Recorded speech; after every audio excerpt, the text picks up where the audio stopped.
Welcome to Suman TV. నేను మీ Suman TV Nag. చాలా మందికి అంటే ఫేస్ మీద తెలియకుండానే కొన్ని మచ్చలు అవి కనిపిస్తుంటాయి. మనకి పిగ్మెంటేషన్ జనరల్గా మన ఫేస్ మీదకి ఆ విధంగా ఎందుకు వస్తుంది అంటే మనం తీసుకునేటువంటి ఫుడ్ హ్యాబిట్స్ వలన, లేదు అనుకుంటే బయట నుంచి వచ్చేటువంటి ఫారెన్ పార్టికల్స్ వలన ఆ విధంగా అయిపోతుందా, లేదా జెనెటికల్ ఎఫెక్టా, అసలు ఏ విధంగా ఉంటుంది, ఎందుకు ఆ విధంగా మనకు అవుతుంది, మన స్కిన్ మీద అసలు ఎందుకు ఈ విధంగా అవుతుంది అనేది ఈరోజు మనతో పాటు కేహ స్కిన్ అండ్ హెయిర్ క్లినిక్ నుంచి డాక్టర్ దుర్గా కళ్యాణ్ గారు ఉన్నారు. 15 సంవత్సరాల ఎక్స్పీరియన్స్ కలిగినటువంటి వ్యక్తి. ఇప్పటికీ కూడా చాలామంది ఫారెన్ నుంచి వచ్చి కూడా మేడం దగ్గరికి వచ్చి ట్రీట్మెంట్ తీసుకుంటూ వెళ్తూ ఉంటారు. సో అసలు ఎందుకలా అంటే ఆ పిగ్మెంటేషన్ ప్రాసెస్లో మనకు అవి ఏ విధంగా స్కిన్ పాడవుతుంది అనేటువంటిది కూడా వారి మాటలో నేను తెలుసుకుందాము. Hello ma'am. హలో అండి.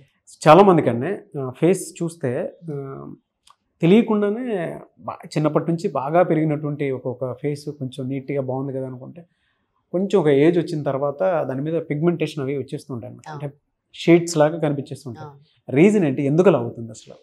సో ఇది రావడానికి చాలా రీజన్స్ ఉన్నాయి. పిగ్మెంటేషన్ అనేది కూడా చాలా రకాలుగా ఉంటుంది.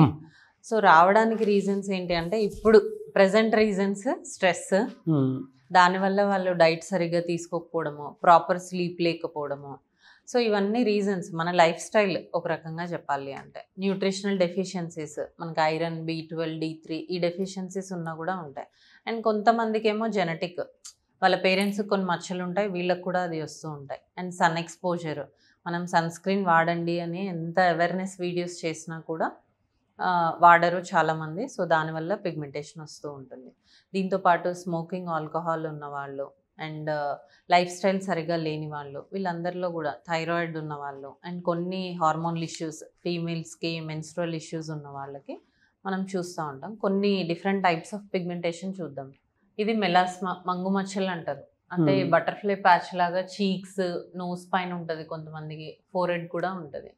సో ఈ మెలాస్మా వస్తే చాలా మంది డిప్రెస్డ్గా ఉంటారు.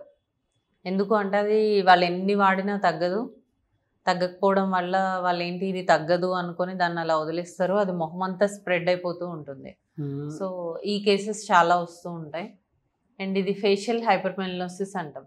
ఎక్కడైతే మనకి ఎండ పడుతూ ఉంటుందో, సన్ ప్రొటెక్షన్ లేకుండా మనం ఎండకి వెళ్తూ ఉంటామో అక్కడ కొంతమందికి ఇలా అవుతూ ఉంటుంది. హెయిర్ కలర్ వల్ల కూడా కొంతమంది dark black hair colours use చేస్తూ ఉంటారు. వాళ్ళకి గ్రాడ్యువల్గా స్కిన్ కూడా ఇలా బ్లాక్ అయిపోతుంది అనమాట. భయంకరంగా ఉందండి ఫేస్ అయితే. చూడండి, సో వాళ్ళ మైండ్ స్టేటస్ ఎలా ఉంటుందో ఆలోచించండి. చాలా మనస్తాపానికి గురైపోతుంది. చాలా ఎవరో ఒకళ్ళు వచ్చి ఏంటి మీ ఫేస్ ఇలా అయిపోయింది అనగానే చాలా డిప్రెస్ తెలియకుండానే సైకలాజికల్ స్టేట్ ఆఫ్ మైండ్, ఏదో బాడీ షేమింగ్ చేశారన్నంత ఇదిగానే ఉంటుంది. దానివల్ల ఇబ్బంది ఏమి ఉండదు, కానీ ఎవరైనా అనేసరికి అలా ఫీల్ అవడము, ఇలా ప్రెజెంటేషన్స్ ఇస్తున్న వాళ్ళకి, హెచ్ఆర్స్కి కానీ దానికి వాళ్ళకి చాలా డిప్రెస్డ్గా ఉంటూ ఉంటారు అనమాట. ఇది స్టిరాయిడ్ ఇండ్యూస్డ్. చాలామంది ఏం చేస్తారంటే OTC products over the counter వెళ్ళేసి మేము ఫెయిర్ అవ్వాలి అనేది తీసుకుని వాడుతూ ఉంటారు. దాంట్లో స్టిరాయిడ్స్ ఉంటాయి, దానివల్ల వచ్చే సైడ్ ఎఫెక్ట్స్. అండ్ ఇది క్లోయాస్మా. కొంతమందికి ప్రెగ్నెన్సీలో పిగ్మెంటేషన్ వస్తుంది, చీక్స్ కానీ ఫోరెడ్ కానీ, వాళ్ళు ఇమ్మీడియట్గా దాన్ని ట్రీట్ చేసుకోరు. దానివల్ల అది ఇంకా అలా పర్సిస్ట్ అయిపోతుంది అనమాట. స్మోకింగ్, ఆల్కహాల్ మనం అనుకున్నాం కదా, స్మోక్ చేసే వాళ్ళకి ఇక్కడ ఇంకా ఈ పిక్చర్లో క్లారిటీ లేదు, బట్ ఇక్కడ లైన్స్ ఎక్కువ రావడము, ఫోరెడ్ కూడా చాలా లైన్స్ రావడం, ఈ 25-30 ఇయర్స్ వాళ్ళే చాలా ఏజ్డ్గా అనిపించడము, ఏజింగ్ ఫేస్ లాగా అయిపోతుంది. సో ఇలా పిగ్మెంటేషన్స్ రకరకాల రీజన్స్ ఉంటాయి, రకరకాల టైప్స్ ఉంటాయి. సో మన దగ్గరకు వచ్చినప్పుడు వాళ్ళకి ఎందుకు వచ్చిందో ఫస్ట్ చూసి కొన్ని టెస్ట్లు చేయడం జరుగుతుంది. ఎలా అంటే ట్రీట్మెంట్ ప్రాసెస్ ఎలా ఉంటుంది? టెస్ట్లు ఏ విధంగా? టెస్ట్లు ఏంటి అంటే మెయిన్గా న్యూట్రిషనల్ డెఫిషియన్సీ, B12 కానీ, ఐరన్, D3, కొన్ని హార్మోనల్ ఇష్యూస్ లైక్ థైరాయిడ్ ఉన్న వాళ్ళకి, ఇన్సులిన్ రెసిస్టెన్స్ ఉన్న వాళ్ళకి చూస్తాం. కొంతమంది ఒబేసిటీ వల్ల కూడా పిగ్మెంటేషన్ అనేది ఫామ్. బాగా లావుగా ఉన్న వాళ్ళకి చూడండి, నెక్, అండర్ ఆర్మ్స్ ఇదంతా పిగ్మెంటేషన్ ఉంటుందన్నమాట.